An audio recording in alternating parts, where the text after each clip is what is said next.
안녕하세요, 여러분. 오늘은 5월 22일입니다. 오늘의 이야기는 질문 하나로 시작해 볼게요. 셜록 홈즈 아시죠? 파이프 담배를 물고 런던의 안개 낀 거리를 누비며 단 몇 초의 관찰만으로 상대방의 모든 것을 꿰뚫어보는 그 천재 탐정. 전 세계에서 가장 널리 알려진 허구의 인물 가운데 하나로 꼽히는 셜록 홈즈의 이야기는 아마 한 번쯤은 들어보셨을 겁니다. 그런데 오늘은 홈즈가 아니라 홈즈를 만들어낸 사람 이야기를 해드리려 합니다. 그 이름은 아서 이그네이셔스 코난 도일. 1859년 5월 22일 스코틀랜드 에든버러에서 태어난 이 사람은 평생 자신이 창조한 탐정의 그늘 속에서 살았습니다. 그리고 그 탐정을 직접 죽이려 했다가 독자들의 거센 항의를 받고 결국 다시 살려내야 했던 것으로도 유명합니다. 자신이 만든 캐릭터에게 이토록 철저히 압도당한 작가가 또 있을까요? 자, 1859년 에든버러로 함께 시간 여행을 떠나보겠습니다. 19세기 스코틀랜드 에든버러는 유럽에서도 손꼽히는 학문의 도시였습니다. 특히 에든버러 대학은 의학 분야에서 세계적인 명성을 자랑했습니다. 코난 도일은 1876년 17살의 나이로 이 대학 의학부에 입학했습니다. 작가가 되기 위해서가 아니라 의사가 되기 위해서였습니다. 의대 시절 그는 한 교수에게 깊은 인상을 받았습니다. 조지프 벨이라는 이름의 외과 의사였습니다. 벨 교수는 놀라운 능력을 지니고 있었습니다.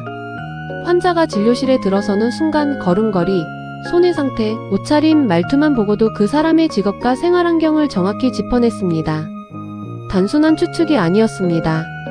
세밀한 관찰과 논리적 추론에 기반한 정밀한 분석이었습니다. 훗날 코난 도일은 자서전에서 이 경험을 생생하게 기록했습니다. 전기 연구자들과 학계는 셜록 홈즈의 핵심 능력인 관찰과 연역의 방식이 바로 이 조지프 벨 교수에게서 직접 영향을 받은 것으로 봅니다. 의대 강의실에서 만난 한 스승의 모습이 훗날 인류 문학사에서 가장 유명한 탐정 캐릭터의 씨앗이 된 것이죠. 역사는 때로 이런 식으로 이어집니다. 의대를 졸업한 코난 도일은 의사로 개업했습니다. 그런데 초기에는 환자가 많지 않았습니다. 진료실에서 환자를 기다리며 남는 시간에 그가 선택한 일은 글쓰기였습니다. 그리고 1887년 그 글쓰기의 결실이 세상에 나왔습니다. 제목은 주홍색 연구. 셜록 홈즈가 처음으로 독자들 앞에 등장한 작품입니다. 처음 반응은 폭발적이지 않았습니다. 하지만 이후 잡지의 연재가 시작되면서 홈즈는 영국 독자들의 마음을 단번에 사로잡았습니다. 4개의 서명 셜록 홈즈의 모험이 연달아 나왔고 홈즈는 빅토리아 시대 영국에서 가장 뜨거운 인기 캐릭터가 되었습니다. 사람들은 홈즈 다음 이야기가 실린 잡지가 나오는 날이면 가판대 앞에 줄을 섰다고 전해집니다. 그런데 정작 코난 도일 본인의 마음은 달랐습니다. 그는 홈즈를 점점 부담스럽게 느끼기 시작했습니다.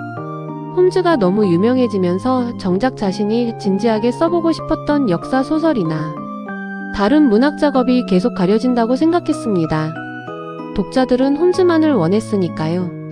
결국 코난 도일은 1893년 홈즈를 작품 속에서 죽이기로 결심합니다. 천하의 셜록 홈즈가 숙적 모리아티 교수와 함께 라이엔바흐 폭포에서 떨어지는 장면을 써내려갔습니다. 작가가 자기 손으로 자신의 캐릭터를 제거한 것입니다. 독자들의 반응은 어마어마했습니다. 출판사로 항의 편지가 쏟아졌고 당시 기록에 따르면 런던 전역에서 충격의 물결이 일었다고 합니다. 잡지 구독을 취소한 독자들도 대거 나왔습니다.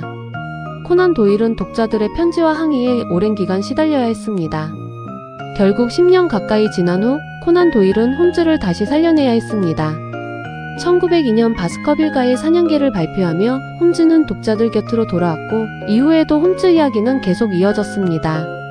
작가가 죽이려 했던 캐릭터가 결국 작가를 이겨낸 것이죠. 문학사에서 이보다 유명한 캐릭터 부활 사건은 찾기가 쉽지 않습니다. 코난 도일을 이야기할 때 빠뜨릴 수 없는 것이 또 하나 있습니다. 많은 사람들이 잘 모르는 그의 후반기 이야기입니다. 세계 최고의 논리적 탐정을 만들어낸 작가가 만년에 깊이 빠져든 것은 무엇이었을까요? 바로 심령주의였습니다. 제1차 세계대전 이후 가까운 가족을 잃는 비극을 겪은 그는 영적 세계와 초자연 현상 연구에 깊이 참여했습니다. 관련 강연을 다니고 공개적으로 심령주의를 지지하기도 했습니다. 냉철한 이성과 논리의 상징 같은 홈즈를 만들어낸 사람이 말년에는 가장 비논리적으로 보이는 영역에 몸을 담갔다는 것, 참 아이러니하죠. 이 부분에 대한 역사적 평가는 엇갈립니다. 전쟁이 낳은 개인적 비극의 영향으로 보는 시각도 있고, 당시 유럽 사회 전반의 심령주의가 광범위하게 유행하던 시대적 맥락으로 이해해야 한다는 시각도 있습니다.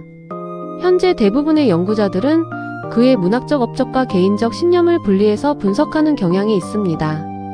코난 도일은 1902년 기사 자기를 바다경아서 코난 도일이라는 칭호를 갖게 되었고 1930년 세상을 떠났습니다. 오늘날 셜록 홈즈는 소설 속 인물로서는 이례적으로 많은 영화와 드라마로 제작된 캐릭터로 알려져 있습니다. 전 세계에서 드라마, 영화, 뮤지컬, 연극으로 끊임없이 재해석되고 있죠. 영국 런던에는 홈즈의 가상 주소였던 베이커 스트리트 221번지에 실제로 홈즈 박물관이 운영되고 있으며 전 세계 팬들이 이곳을 찾습니다. 하지만 코난 도일이 문학사에 남긴 더 깊은 의미는 따로 있습니다. 그는 논리적 추론과 과학적 관찰에 기반한 탐정서사의 형식을 정립했습니다. 단순한 오락소설이 아니라 독자가 함께 단서를 모으고 추론하며 결론에 도달하는 구조를 창조해낸 것입니다. 오늘날 우리가 즐기는 수많은 추리소설, 범죄 드라마, 탐정 콘텐츠의 기본 틀은 코난 도일이 세운 이 형식 위에 서 있다고 보는 것이 학계의 일반적인 견해입니다. 1859년 에든버러에서 태어난 한 사람이 의대 강의실에서 스승의 모습을 지켜보며 마음속에 품었던 어떤 영감. 그것이 자라나 셜록 홈즈가 되었고 작가의 손을 떠나 세상 스스로 살아 숨쉬는 존재가 되었습니다. 코난 도일이 홈즈를 죽이려 해도 독자들이 살려냈고 코난 도일이 세상을 떠난 지 한 세기 가까이 되는 지금도 홈즈는 새로운 이야기 속에서 활약하고 있습니다. 5월 22일 셜록 홈즈를 만들어낸 작가의 생일에 홈즈에게 가려진 그 작가를 한 번쯤 기억해 보시는 건 어떨까요? 어쩌면 코난 도일은 그것만으로도 충분히 흐뭇했을지 모릅니다. 오늘 이야기 여기서 마칩니다. 감사합니다.